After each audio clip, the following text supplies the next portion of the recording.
if you want to know about 8 habits that will boost your personal growth, or let's just say 8 disciplines, 8 factors that you need to keep in mind that will boost your personal growth, then you need to watch this video because I'm gonna give you 8. And with that, let's just dive into the first one.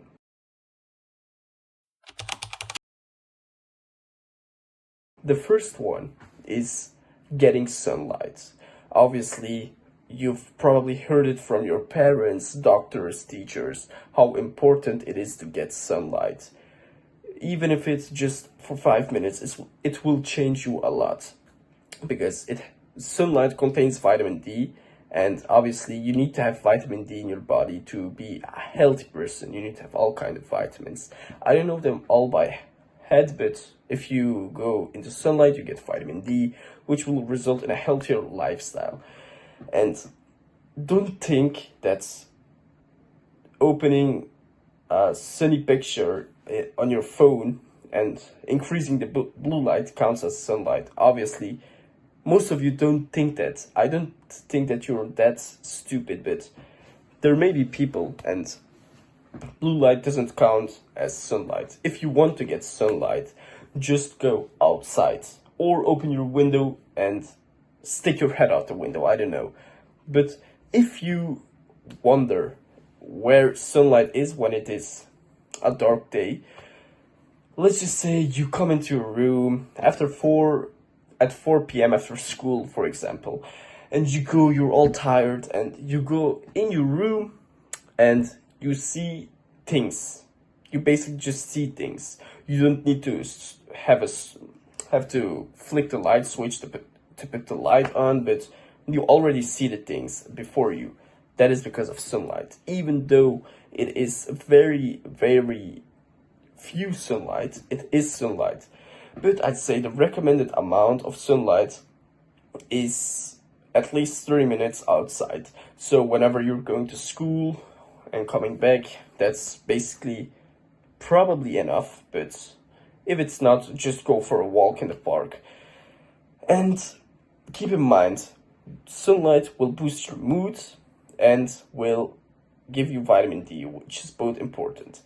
But going back on the topic of going for a walk,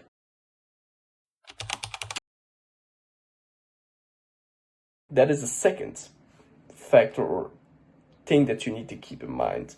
Because when you go on a walk, obviously you're getting sunlight, like I've told you earlier, but you're also gonna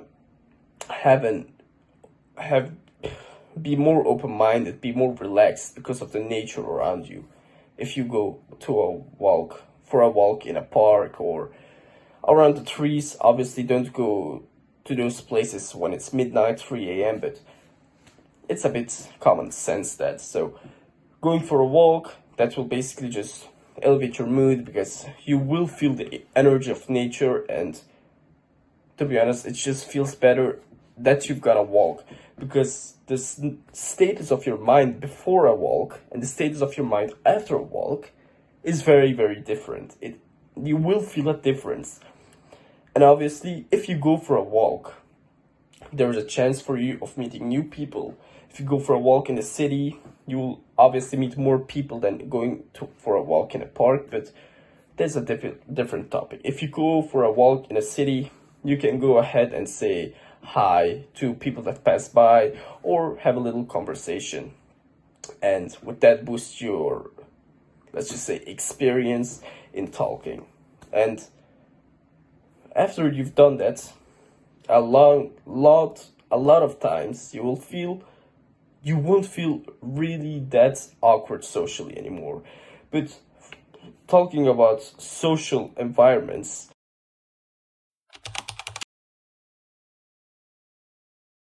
the next one is exercise. Obviously, you have different types of exercise, whether it's physical or mental. For physical, you have things like martial arts and calisthenics and the gym. Let's just start with the physical exercise. You have, first of all, martial arts.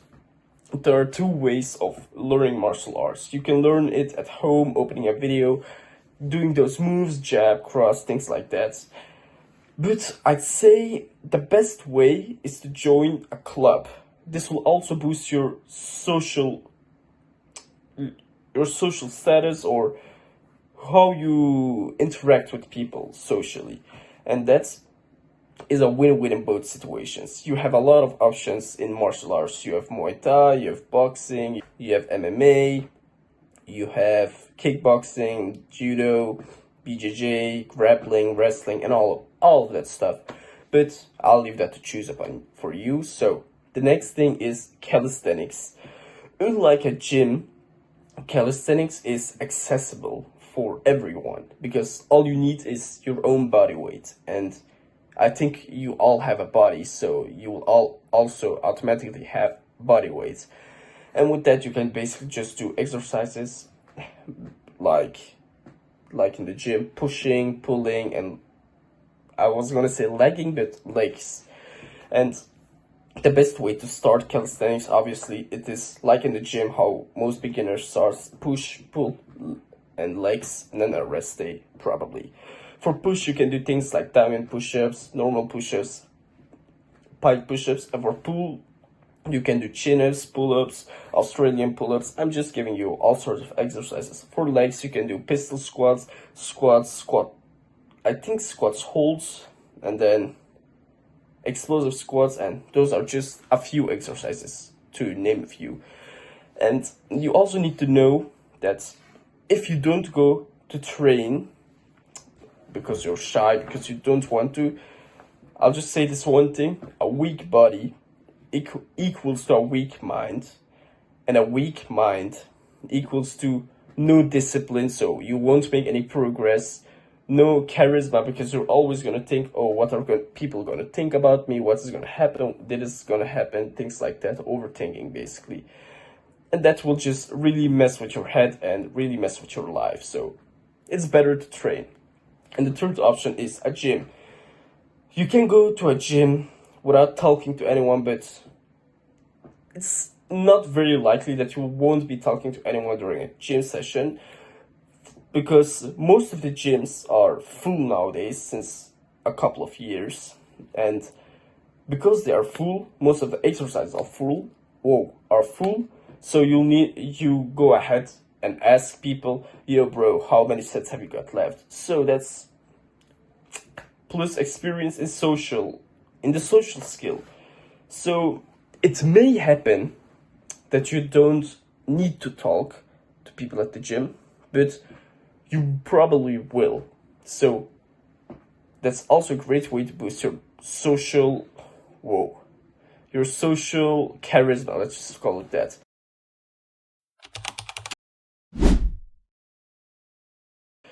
The fourth habit, it is what people call Nofap.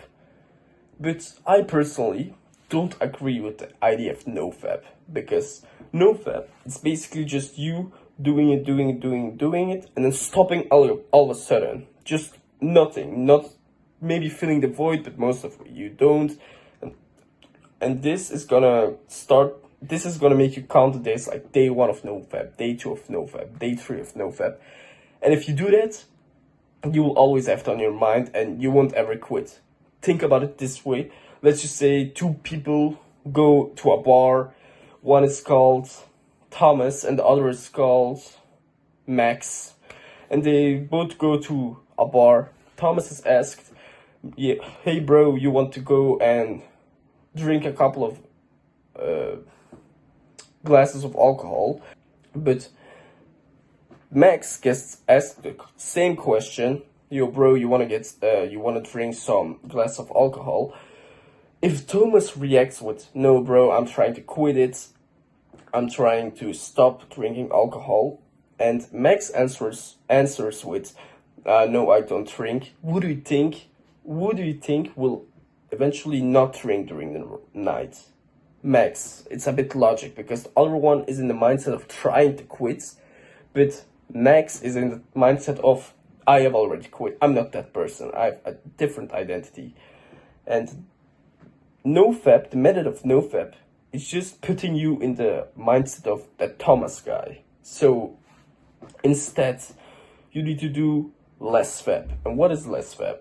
Less fab is the concept of reducing the amount of times you do it from month to month to month. Obviously, you can't make drastic change in one time. Not like if you do it twice a day, you will do it 5 times a month the next month. That's not gonna happen. That's just like climbing a big wall. It's pretty much impossible. But if you build small steps along the way, like if you do it twice a day for 1 month, do it once a day for 1 month, then 20 times in the month, 15 times in a month, 10 times during the month. Eventually, those small steps will increase the chance of you achieving your goal, and you will eventually just achieve your goal.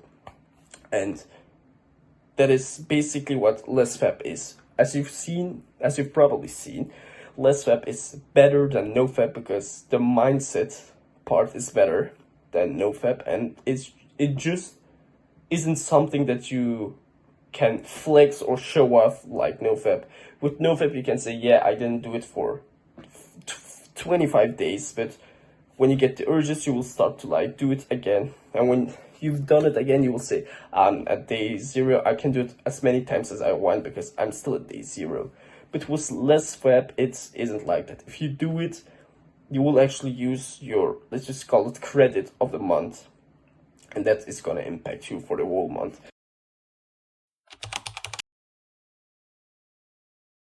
The next habit, that is reading.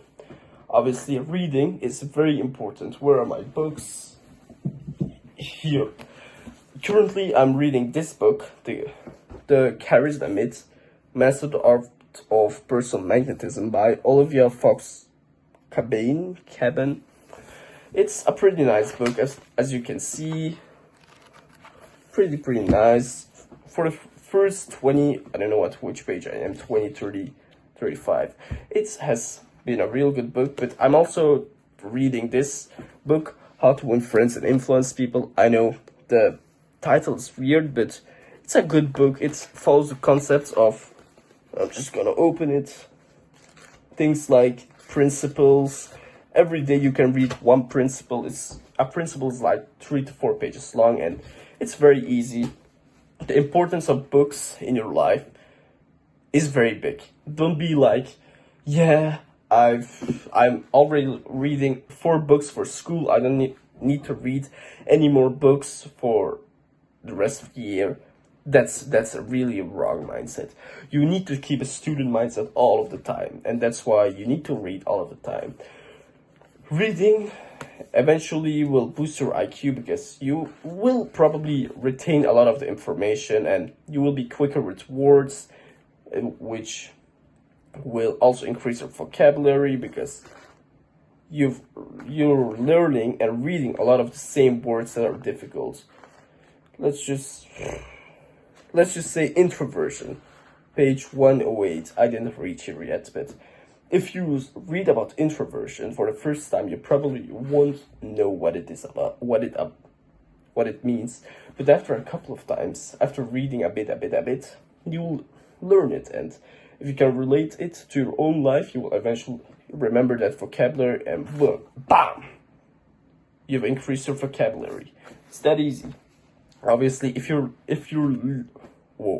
reading improvement books, self-help books, they will increase your knowledge. But you can also read fictional books, but I'm not really bystander of that because it doesn't really serve a purpose. It's just telling a story, and if I want to read or hear a story or listen to a story, I'm just gonna watch a movie in my mind, because most of the stories for school or books for school that I need to read are fictional or are about a story, and most of them I don't care about them. But these books, these knowledgeable books, I actually appreciate reading them. I kind of like them, and I really start to like them if I can relate them to my own life.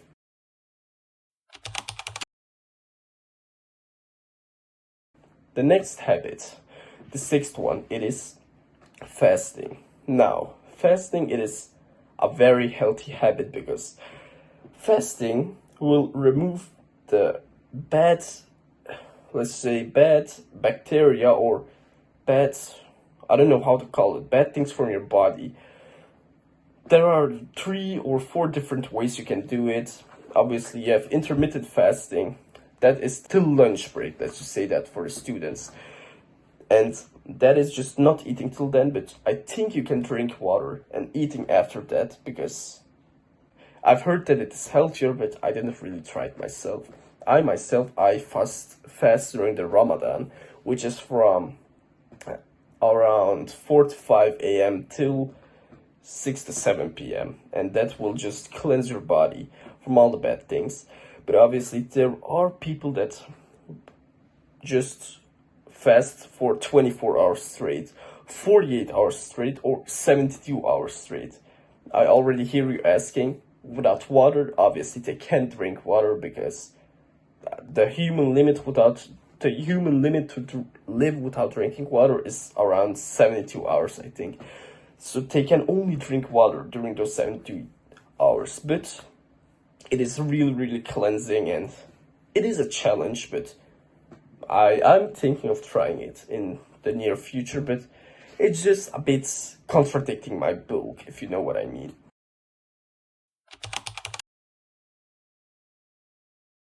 The next habit, it is meditation. Meditation itself, it is a very important thing, and you'll hear a lot of YouTubers talk about it, but you really need to know the importance of it, because meditating, it will eventually just calm your mind, it will relax you, it will give you new ideas, and it will just overall help you with your life. It has only benefits. It doesn't have any negative effects as far as I know. That is one of the best habits, because when you look at other habits, they have a lot of benefits, but maybe they have one disadvantage or two. I can't come up with any right now, but meditating is just one of the habits that has zero disadvantage.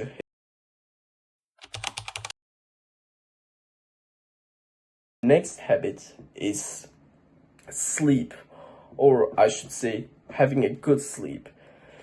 As you know, during our sleep, I don't know during which phase, but during our sleep, the testosterone is produced. It is produced for the most part in our sleep, I think. Even if you don't believe me, do your research. Research has shown that it's produced during your sleep.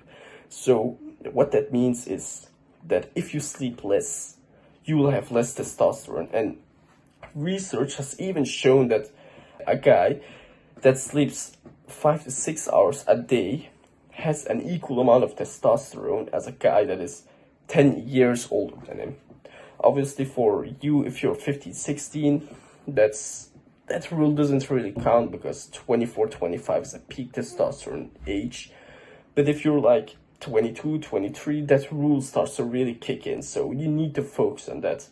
And another thing that to know if you have bad sleep is the energy factor of it, because if you sleep less, you'll eventually have less energy. Because let's just say me, a story of mine, for the past few days, I've always slept at 2 a.m., 3 a.m., 4 a.m. And the last day of the 3, I slept at 4 a.m., but I needed to wake up at 7 a.m. to go to somewhere.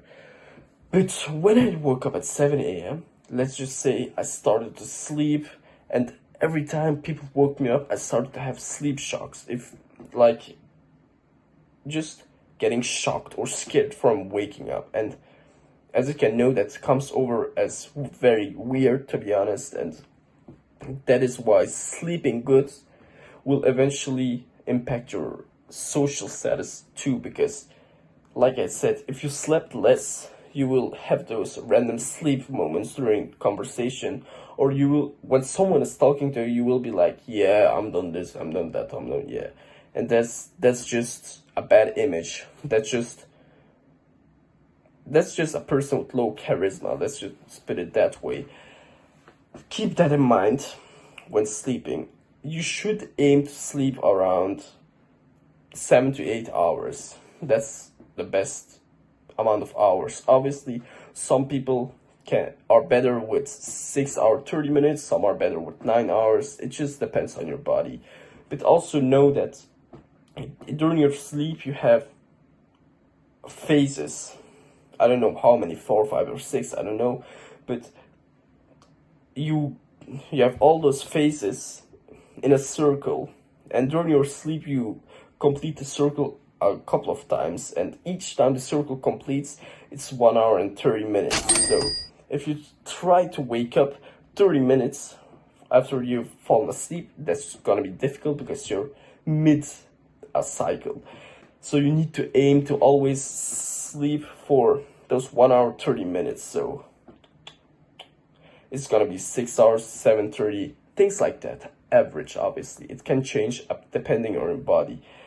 And with that, I'll just say, always remember, God always delivers.